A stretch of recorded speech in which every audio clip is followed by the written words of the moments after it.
Welcome back to my channel. Hello friends, మా చిన్న script చూసారు కదా. ఈ చిన్న స్క్రిప్ట్ కనుక నచ్చినట్టయితే లైక్, షేర్, సబ్స్క్రైబ్ చేసుకోండి. Thank you for watching.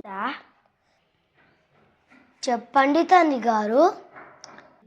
కృతయుగమునకు రాజువి నీవు,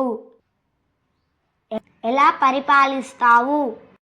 ధర్మాన్ని 4 పాదాల మీద నడిపిస్తాను తండ్రి. త్రేత. చెప్పండి తండ్రి గారు. మరి నీవు? ధర్మాన్ని 3 పాదాల మీద నడిపిస్తాను తండ్రి.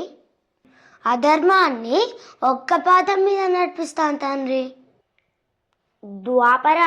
మరి నువ్వెలాగా నడిపిస్తావు? తండ్రి గారు, ధర్మాన్ని 2 పాదాల మీద నడిపిస్తాను తండ్రి. ధర్మాన్ని ఒక సత్యం అనే 1 పాదం మీద నడిపిస్తాను. ఎందుకు ఇలా చేస్తున్నావు కలి? నిన్ను చేరాలనుకున్న జీవులు కృతయుగంలో ఎంతో తపస్సు చేయాలి. త్రేతాయుగంలో యజ్ఞముతో, ద్వాపర యుగంలో దానంతో నీలోకి చేరుతారు తండ్రి. కానీ కలియుగంలో మాత్రం మీ కోరికలన్నీ త్యజించాలి.